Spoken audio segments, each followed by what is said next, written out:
A few years ago, I heard a sponsor ad. Yes, you heard that right. A sponsor ad during Adam Grant's TED podcast called Work Life.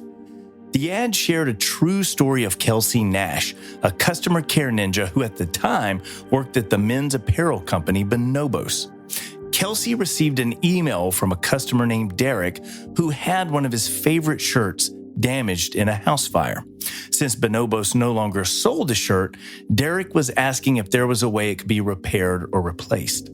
Kelsey contacted Derek immediately and said, "I'm so sorry. Is everybody all right?" Derek shared that everyone was fine except their 15-year-old dog who had been trapped in the house and didn't make it. Kelsey got online, found a picture of the dog on Derek's Instagram account. He commissioned a portrait of the dog and included it with some new flannel shirts in the package he sent Derek. Derek later said, "I'm not an emotional guy, but it was still fresh. I definitely cried when I saw that painting." Derek hung that painting right above his desk, and it's the first thing he sees when he enters the room. I'm resharing that story because it continues the theme of this podcast, but it takes us in a new direction, and that direction is the focus of this episode. Welcome to Generosity at Work, a podcast that explores the ways generosity is at work in our workplaces and how it's at work in the world. I'm Keith Jennings, a community impact executive with Jackson Healthcare. In the last episode, we learned to see ourselves, our work, and our business within a more expansive, others-first narrative. I ended that episode with a question I hope challenged you. What bigger narrative are you and your business serving? When we ask that question, it opens us up to a much broader, more holistic view of generosity. In this episode, we're going to learn to think about generosity through a stakeholder lens with special emphasis on employees. We hope you stick around, but more importantly, we hope you end this episode with a commitment to generously serve everyone you and your business touch. I love that story of Kelsey and Derek. I believe it challenges the limits we tend to put on generosity. Sure, generosity is about how you and I and our business can serve and support the needs in our local communities. But it's also about how we serve our customers, clients, employees, vendors, investors, and everyone we touch. Back in 2017, I joined a group of academics, entrepreneurs, authors, and business leaders in Panama's rainforest for a multi-day exploration of biomimicry and innovation. At that time, I was a corporate marketing executive with a personal interest in social responsiveness and how companies like Patagonia and The Body Shop had redefined the roles and rules of business. But that was the very limited extent of my awareness. It certainly wasn't on my mind in Panama. One of the folks I met there was Raj Sisodia, a professor and author who I learned was a founding member of the Conscious Capitalism movement and co-author of the best-selling book Conscious Capitalism with Whole Foods co-founder John Mackey. When I returned home, I started doing more reading about this, including Raj and John's book.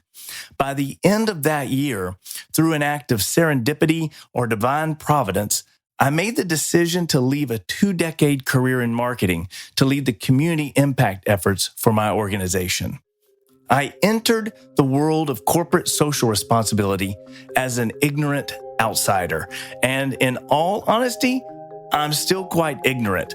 The more I've learned, the more I've become aware of how little I know. But I'm intensely curious. So with a beginner's mind, I started studying the history, philosophies, and movements that have led many organizations to value and pursue a deeper, holistic expression of corporate generosity. To understand where we are today, it's helpful to know where we've come from. At the dawn of the 1970s, 2 sonic booms created shockwaves we continue to feel today. It's interesting to note that these 2 movements are at odds with one another. The first sonic boom happened on September 13th, 1970, when American economist Milton Friedman published a New York Times article making the case that the social responsibility of business is to increase profits. This launched a movement that's become known as shareholder theory, and it's been a dominant business philosophy ever since. Shareholder theory promotes the idea that businesses have a legal and economic obligation to maximize the profits and returns for the owners and investors in the business. This means a business's self-interest should always come before the interests and needs of its employees, partners, or any social concerns. The second sonic boom occurred 9 months later on June 1st, 1971, when the Committee for Economic Development published a report that introduced what became known as the social contract between businesses and society. This committee is the public policy center of the Conference Board, which is a nonprofit, nonpartisan, business-led organization that provides analysis and solutions of topics in the nation's interest. The social contract argues that businesses exist and operate through public consent. Therefore, businesses have an obligation to contribute to society's needs. What many business professionals don't know is that conversations and thinking about social responsibility of businesses actually originated in the Industrial Revolution as public concerns over work conditions, the employment of women and children, growing poverty, and labor unrest began to surface. The term corporate social responsibility, commonly referred to as CSR, was coined in a 1953 book by American economist Howard Bowen. Some believe shareholder theory drove the corporate greed and hostile takeover environment of the 1980s. Remember that famous line in the film Wall Street when the character Gordon Gekko says greed is good? Well, some say that was the inevitable result of valuing shareholders above all other stakeholders. In the 1990s, CSR adoption took off as businesses and the public began to actively respond to those aggressive and volatile business practices. As we entered the new millennium, CSR had become an essential business strategy, and with that shift of movement toward what's become known as stakeholder theory has emerged as a business philosophy challenging shareholder theory. Stakeholder theory promotes the idea that businesses have a moral responsibility to serve the interests of all stakeholders.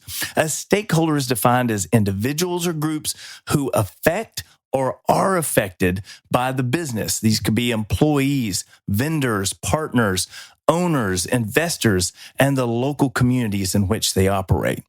The goal of stakeholder theory is to create value while balancing all stakeholders' needs.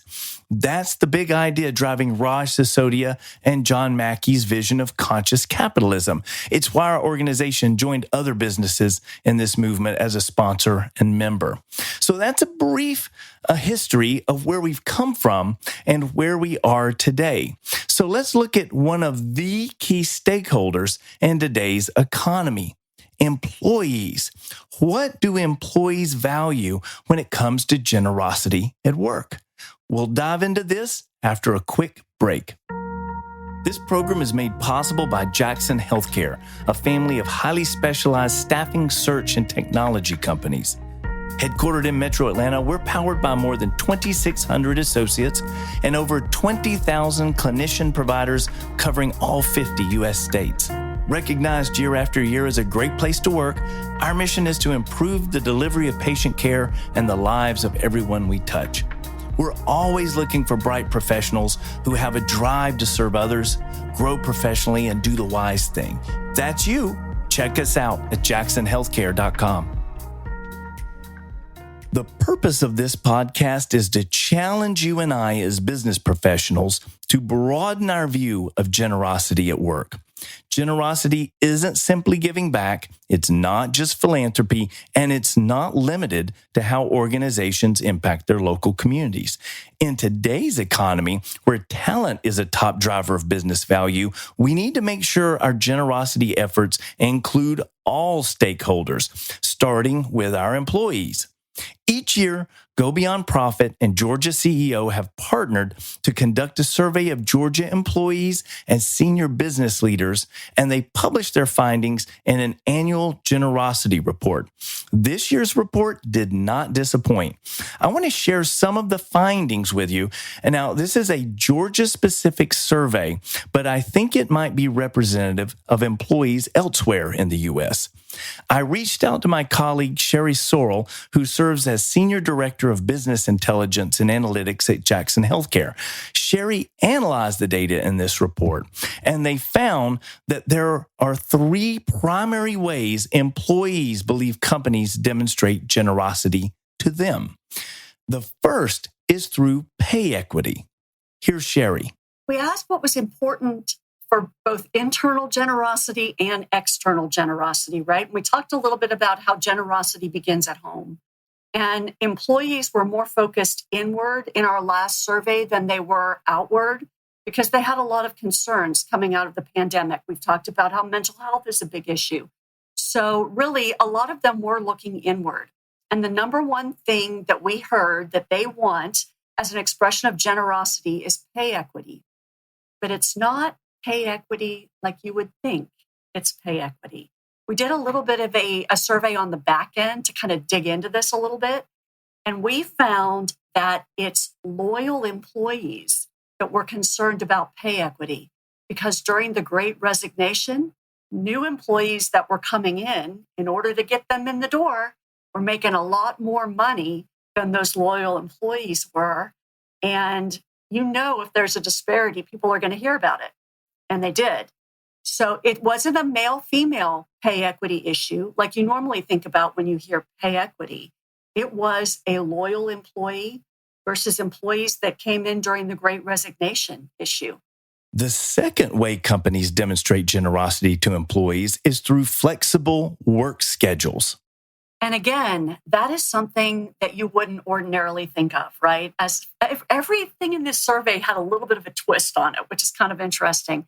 You think of flexible work schedules is, okay, if I came in at 6:30, then I leave at 3, right? Or I can work from home some days.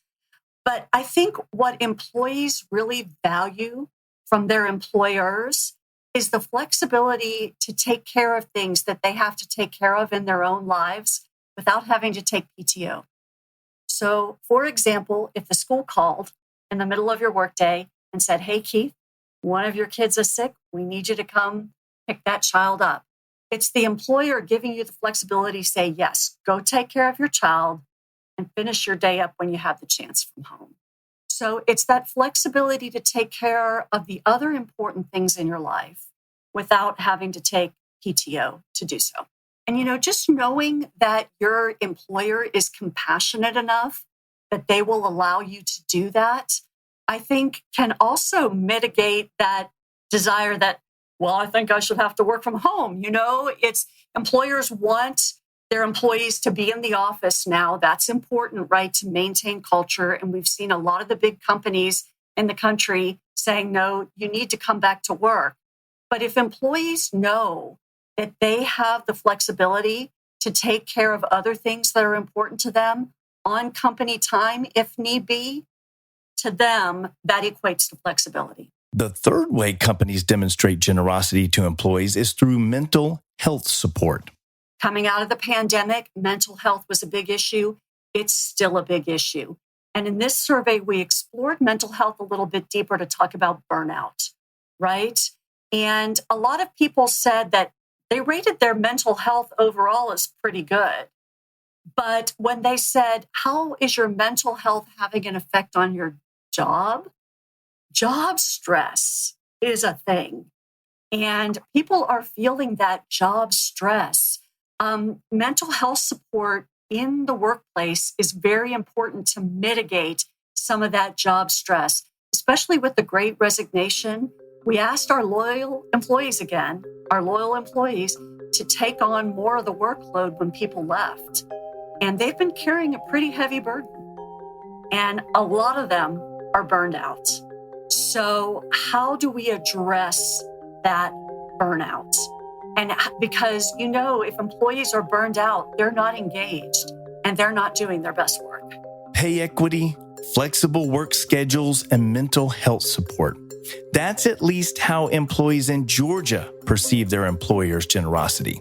But what about how employees view their employer's generosity outside the organization, specifically in local communities? We had some very interesting results there, right? As far as demonstrations of generosity to the community by employers.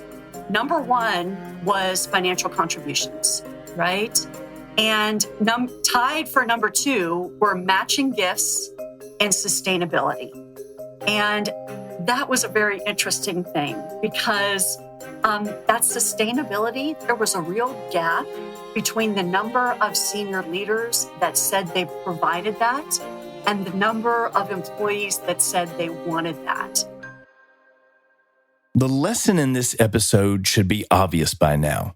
Generosity at work is holistic. It includes all stakeholders affecting your business and affected by your business. We have a question we ask at Jackson Healthcare, and I want to pose that question to you. Think about what's happening with you and your business right now.